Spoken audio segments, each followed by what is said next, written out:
I still remember the chill, not from the autumn air, but from the sight of that gleaming brass padlock.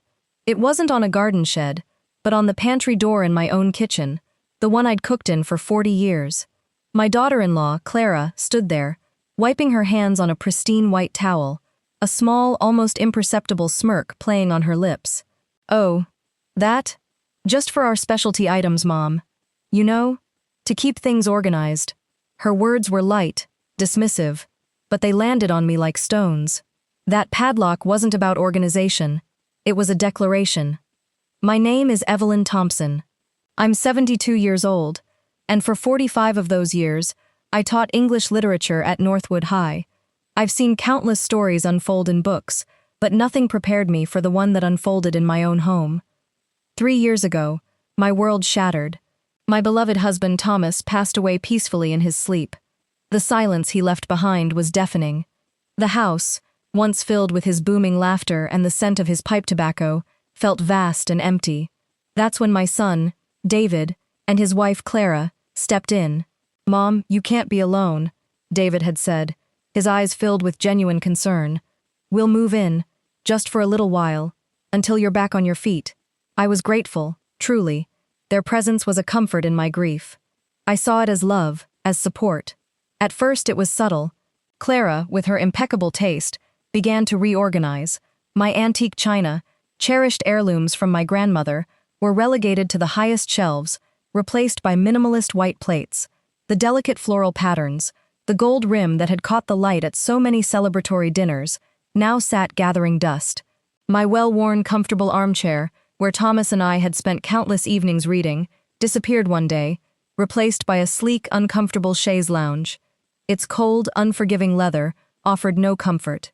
"It's just more contemporary, Mom," Clara would say, her voice always sweet, always reasonable. My sewing room, once a vibrant sanctuary of fabric and thread, became her yoga studio, smelling faintly of incense. The dining room, where we'd celebrated every family milestone, was transformed into their creative space, adorned with abstract art that looked like a child's finger painting to me. Splashes of garish color on stark white canvases. I watched it all happen, a silent observer in my own home, telling myself that this was just how things were with young people. The weight of my grief made me pliable, willing to accept almost anything to avoid further conflict or loneliness. But the padlock, that was different. That was a line. A cold, hard, metallic line drawn across my dignity. That night, I lay awake in my bed, the same bed Thomas and I had shared for over 4 decades. The moonlight cast long, eerie shadows across the familiar walls, and for the first time in years, I felt a flicker of something other than grief or resignation. I felt anger, a slow, simmering rage that began to burn away the fog of sadness. It was a foreign sensation, sharp and invigorating, cutting through the dull ache of loss. I remembered a student I once had, a shy girl named Maya, whose older sister constantly belittled her. I had told Maya, "Never let anyone make you feel small in your own life, not even for love." And here I was, doing exactly that. I had allowed myself to shrink, to become a guest in my own home, asking permission to use my own kitchen. The thought was a bitter pill. The next morning, I woke with a clarity that felt like a fresh breeze after a long, stifling summer. I made my coffee in my old percolator. The Italian espresso machine was, of course, reserved for David and Clara. The rich, familiar aroma of my simple brew filled the small corner of the kitchen that was still undeniably mine. I sat at the chipped enamel table, the one Thomas had bought for me when we first moved in, and I began to think. This wasn't just about a padlock. It was about reclaiming my life, my identity, the very essence of Evelyn Thompson. I thought back to the funeral, that sweltering August day. David had hugged me, his voice thick with emotion, his cheek wet against mine. "We'll take care of you, Mom." And Clara, with her soft smile, her hand a cool, reassuring presence on my arm, had echoed, "We're here for whatever you need, Evelyn." I had believed them. Their words had been a lifeline in a sea of despair. But taking care of me had slowly morphed into taking over. The subtle shift had been insidious, like ivy slowly strangling a sturdy oak. A few months after they moved in, Clara had started talking about modernizing the house. She'd brought over catalogs, glossy pages filled with sleek, minimalist furniture, talking about open concept living. I'd nodded along, still too numb with grief to truly care. Then came the requests for money. David needed a loan for a can't-miss investment opportunity, his eyes bright with an almost childlike enthusiasm. Clara needed funds for a boutique renovation of the guest bathroom, describing marble countertops and rainfall showerheads with almost breathless excitement. I'd always been generous with my children. My pension and Thomas's life insurance were more than enough for my needs. I wanted to help my son, to see him succeed. I'd given them what they asked for, never questioning, simply trusting in the unspoken bond of family. Then, about 6 months ago, Clara had accidentally left a document on the kitchen counter. It was a power of attorney form, with certain sections highlighted in yellow, almost glowing with their ominous implications. It would give her and David complete control over my finances, my property, my medical decisions. My heart had hammered in my chest as I read the legalese, the cold, impersonal language that sought to strip me of my autonomy. I was a literature teacher, not a fool. I read between the lines better than anyone. I had quietly, calmly, shredded the document, the tearing sound a small, defiant whisper in the silent kitchen. But I hadn't said anything. I had just smiled, as always, and continued to be the sweet old mother they expected, a silent observer in my own slow dispossession. The fear of confrontation, of shattering the fragile peace, had held me captive. But the padlock changed everything. It was a physical manifestation of their disregard, their complete lack of respect. It was a tangible barrier, a symbol of their intent to control even the most mundane aspects of my life. I knew I couldn't confront them directly, not yet. My years of teaching had taught me the importance of preparation, of understanding your opponent, of gathering your evidence. I needed a plan. Teachers, I reminded myself, are strategists. We observe, we analyze, we prepare, and sometimes we deliver a lesson that is unforgettable. That afternoon, I decided to do some reorganization of my own. My steps were purposeful, as I walked to the small study Thomas used to call his command center. The scent of old paper and his faint, lingering cologne still clung to the air. Tucked away in a dusty old filing cabinet, behind a stack of ancient tax returns, I found the original deeds to the house, the mortgage papers, Thomas's meticulously organized will, and all my financial statements. Everything was in my name, clear as day, undeniable proof of my ownership. I also found something else, a small, discreet digital voice recorder Thomas had used for his birdwatching observations, a tiny black rectangle that fit perfectly in the palm of my hand. An idea, cold and precise, began to form in my mind. The next few days were a blur of quiet observation, my senses, dulled by grief, sharpened with a new purpose. I noticed how Clara would often leave her laptop open on the kitchen counter while she made her organic, imported coffee, the screen a glowing window into their digital lives. I noticed their hushed conversations, their glances in my direction, the way their voices would drop to a murmur when I entered a room. I started carrying that small voice recorder in my pocket, always on, always listening, a silent sentinel capturing the truth. The weight of it in my pocket was a constant reminder of my mission. One evening, the scent of Clara's expensive lavender candle filled the living room, a cloying sweetness that usually made my head ache. But tonight, it was merely a backdrop to the voices I was straining to hear. David and Clara were talking, their voices low, but clear enough for the recorder, which I had strategically placed beneath a cushion on the armchair closest to them. "She's so oblivious, David," Clara had whispered, a hint of exasperation in her tone. "Honestly, it's like she lives in a dream world. The house will be perfect once we finally get her to sign those papers." I could almost hear the smile in her voice. David had chuckled, a low, rumbling sound. "Just be patient, honey. She's old. She'll come around. And that money she gave us? It's practically hers to give. We deserve it after all we've done for her." My heart ached, a sharp, familiar pang of betrayal, but my resolve hardened, solidifying into something unbreakable. Oblivious? Old? Deserve it? This wasn't love.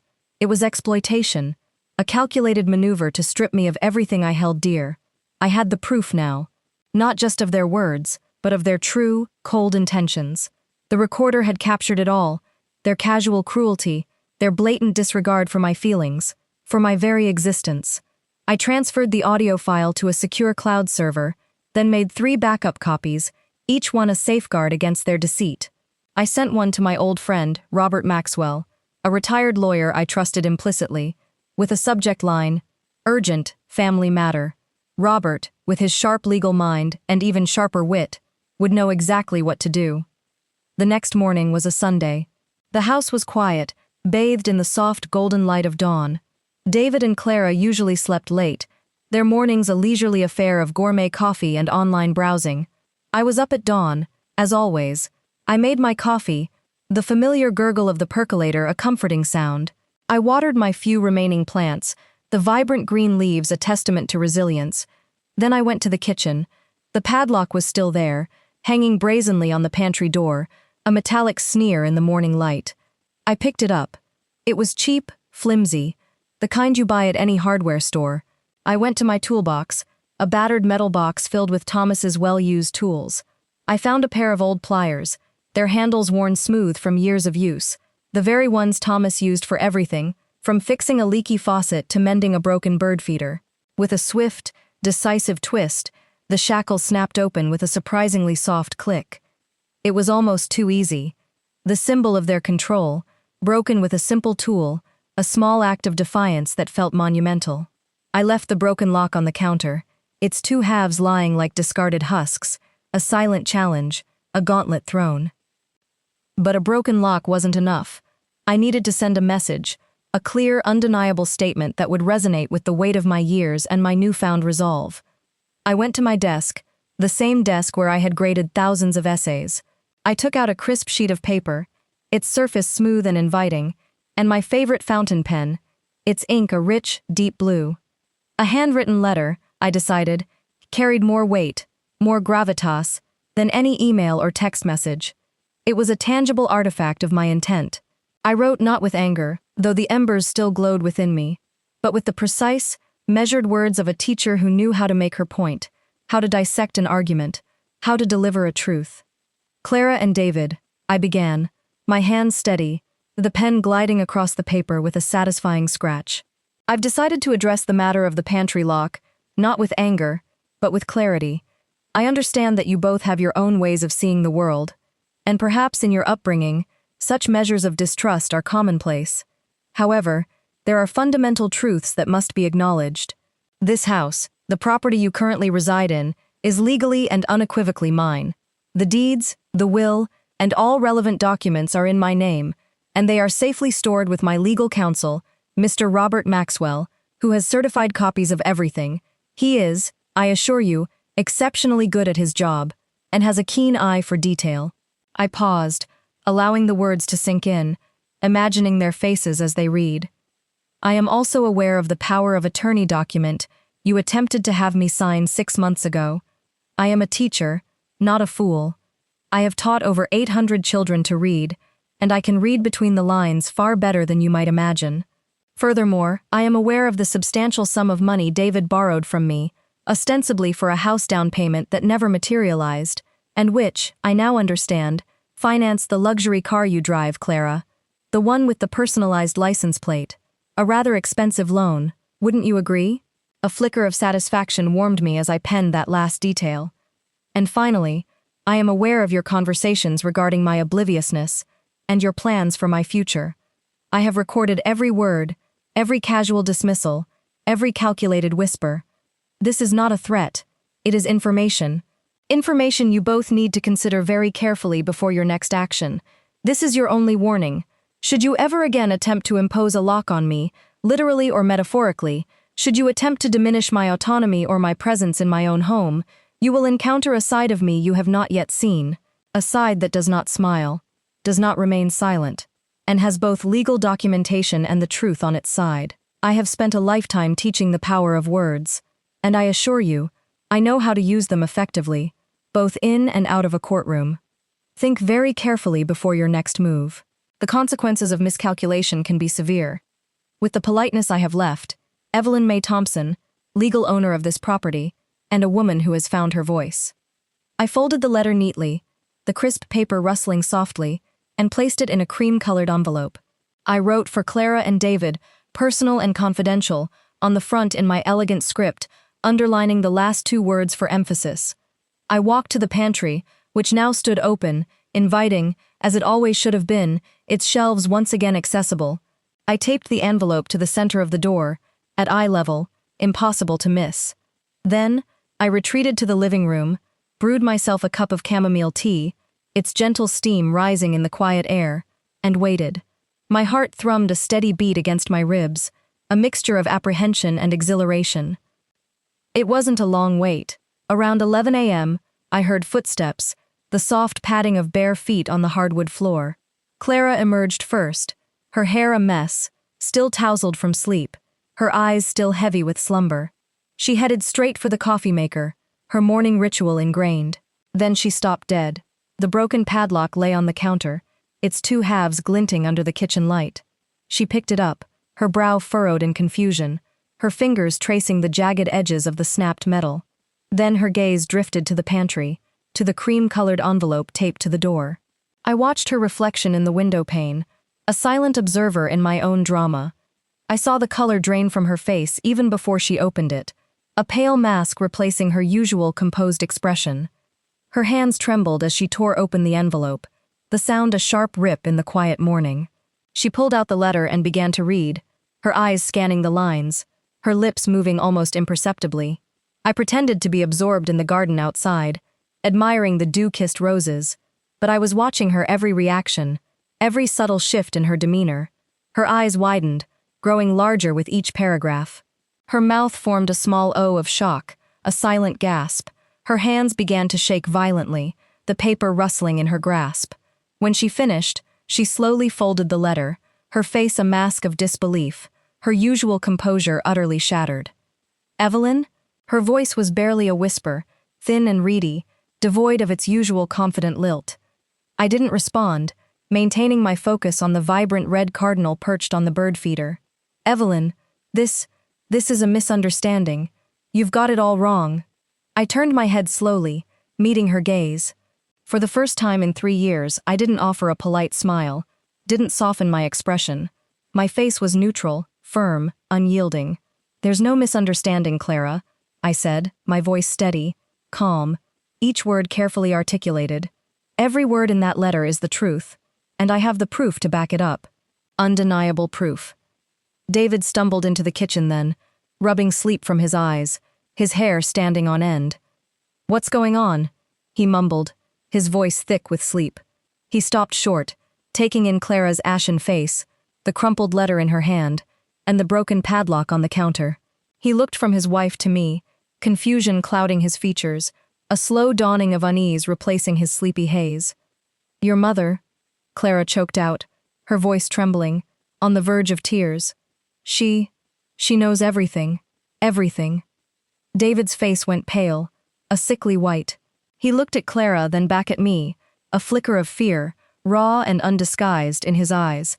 "Mom, what is she talking about? What's going on?" "She's talking about the power of attorney you tried to get me to sign, David," I said, my voice cutting through the silence like a sharp knife. "She's talking about the substantial sum of money you borrowed and never repaid, the money that bought Clara's luxury car. And she's talking about your conversations, your plans for my house, for my life, for my future." I paused, letting the words sink in, watching their impact. I have it all on record, every word, every casual, dismissive comment, every calculated plan. The color drained from David's face completely. He looked at Clara, then back at me, his mouth opening and closing soundlessly, like a fish out of water. The bravado, the casual disregard, the easy charm he usually wore had vanished, stripped away by the harsh light of truth. What remained was a scared little boy, caught red-handed, his carefully constructed facade crumbling around him. "I want you both out of my house by the end of the month," I stated, my voice unwavering, resonating with a newfound authority. "You have 3 weeks to find new accommodations. And David, I expect a payment plan for the money you owe me, to be overseen by Mr. Maxwell. If not, I will pursue legal action. I have all the documentation necessary, and Mr. Maxwell is prepared to proceed." Clara started to cry, a high-pitched, theatrical wail that grated on my nerves. "You can't do this, Evelyn. We're family. We were helping you. We sacrificed so much to move in here."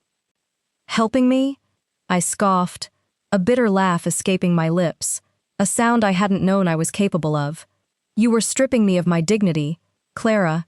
You were turning my home into your personal project, and my life into a footnote in your plans. You were systematically erasing me. That's not help, that's betrayal. A calculated, cold-hearted betrayal. David, still stunned, finally found his voice, though it was weak and reedy. Mom, please. We can talk about this. We can fix this. We can make it right. He took a tentative step towards me, his hand reaching out. We're beyond talking, David, I said, standing up, my gaze sweeping across the kitchen, the living room, the spaces they had so carelessly invaded, so thoughtlessly altered. You both crossed a line, and that line was drawn with a padlock on my pantry door, a padlock on my life. I felt a surge of power, a quiet strength I hadn't known I possessed. The air in the kitchen, usually filled with the scent of Clara's expensive coffee and David's aftershave, now felt charged, thick with the weight of my words. I could feel the tremor in my hands, a slight vibration that belied the calm exterior I presented. But it was a tremor of adrenaline, not fear. The silence that followed was heavy, thick with unspoken accusations and shattered expectations, broken only by Clara's sniffling and the distant chirping of birds.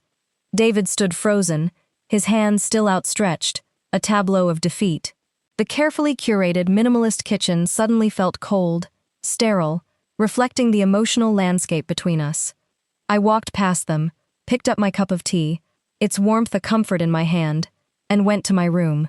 I closed the door gently, but firmly, the click of the latch a final punctuation mark. I leaned against it, my legs suddenly weak with the aftermath of the confrontation.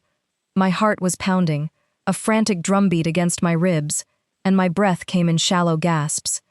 The adrenaline was slowly receding, leaving behind a profound exhaustion. And then, the tears came. Not tears of sadness, not tears of grief, but tears of release, hot and cleansing. For months, for years, I had held it all in. The hurt, the anger, the feeling of being invisible, of being slowly erased. Now, it was finally out. My house, my sanctuary, was finally mine again. The air in the room felt lighter, as if a great weight had been lifted.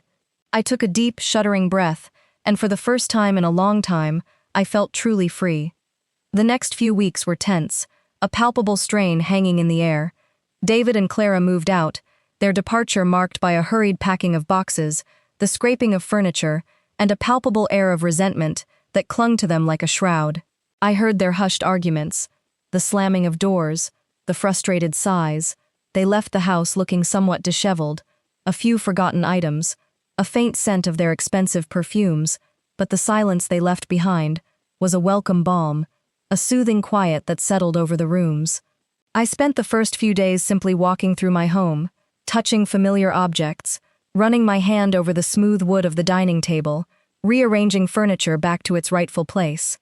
I put my grandmother's china back in the lower cabinet, where I could easily reach it, the delicate patterns once again visible. I brought my old armchair back from the garage, where they had unceremoniously dumped it, its familiar comfort a welcome embrace. The house slowly began to breathe again, to feel like home, to resonate with my own history and memories. The sun seemed to stream in more brightly. The dust motes dancing in the light now seemed playful, not oppressive. My friends, Carol and Linda, started coming over for our weekly coffee and gossip sessions. We sat at my dining room table, now free of their abstract art, adorned instead with a simple vase of fresh-cut flowers from my garden, and laughed until our sides ached, sharing stories and memories. My granddaughter Sarah and her children started visiting on Sundays, filling the house with the joyful chaos of young voices, the scent of crayons and childish giggles. The smell of my homemade apple pie once again wafted through the rooms, a comforting aroma of home. I even adopted a stray cat, a ginger tabby with intelligent green eyes, whom I named Thomas, in memory of my late husband. He would curl up on my lap as I read, a comforting weight, his purr a gentle rumble against my chest. The house was no longer just a structure, it was a living, breathing entity, filled with warmth and genuine affection. 6 months later, David called. His voice was hesitant, almost shy, a stark contrast to his usual confident tone. Mom, I paid back the first installment of the loan, and I've started therapy, Clara too. She's still angry, but she's trying to understand. It's been a difficult adjustment for both of us."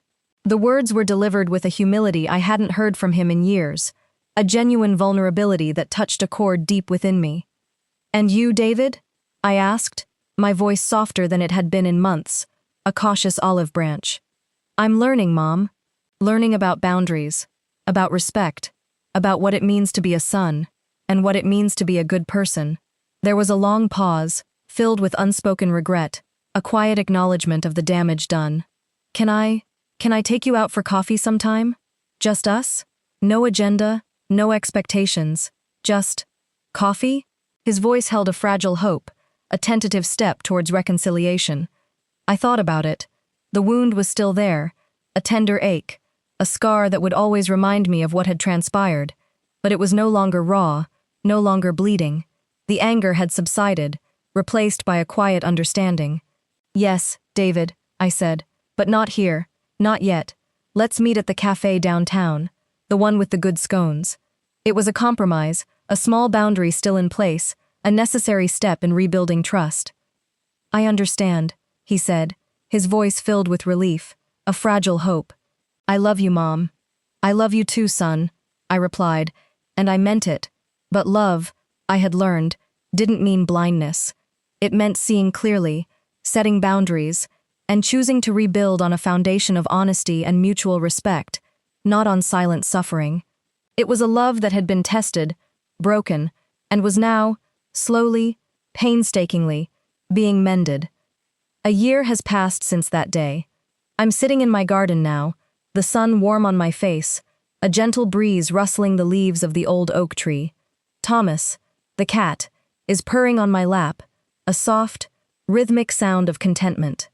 My roses are blooming, vibrant and fragrant, their petals unfurling in a riot of color, because I finally have the time and peace to tend to them, to nurture them back to their former glory. Not everything is perfect. There are still days when I miss the idea of what my family could have been, the idealized version I had held onto for so long. Days when I wonder if I was too harsh, too unyielding, but then I remember the padlock, the humiliation, the feeling of being a stranger in my own home, the slow, insidious erosion of my self-worth. And I know, with absolute certainty, that I did the right thing. I chose myself. I reclaimed something far more valuable than a house. I reclaimed my dignity, my peace, my right to live without fear, without guilt, without having to justify my existence. David visits once a month now. We have coffee, we talk about his work, about my garden, about neutral topics. Each visit is a little less awkward than the last, a small step towards a new kind of relationship. I don't know if we'll ever have the relationship we once did, the easy intimacy of mother and son, but we're building something new, something based on honesty and mutual respect. And that, I've realized, is enough. It is a foundation that can truly last. True wealth, I've learned, isn't what you own, the material possessions that can be taken or given. It's what you refuse to let anyone take from you, your peace, your dignity, your right to be yourself, to live authentically. And no one, not my son, not my daughter-in-law, will ever take that from me again. I am the keeper of my own peace, the guardian of my own boundaries. The air around me feels clear, unburdened. The scent of blooming roses and damp earth fills my lungs, a testament to the life I have cultivated, both in my garden and within myself. I share this story not for judgment or applause, but because I know there are countless women out there, feeling invisible in their own homes, enduring silently, because they believe it's what they're supposed to do, because they fear the consequences of speaking up. To you I say this: you don't have to put up with it. You don't have to be a martyr. You can set boundaries. You can say no. You can take your life back. It is never too late to defend yourself. It is never too late to choose yourself. I did it at 72, and if I could do it, you can too. Don't let anyone make you feel small. You are enough. You have always been enough. And you deserve respect, especially in your own house, especially in your own life. Your voice matters. Use it. This story is a work of fiction. Any resemblance to real people, events, or places is purely coincidental.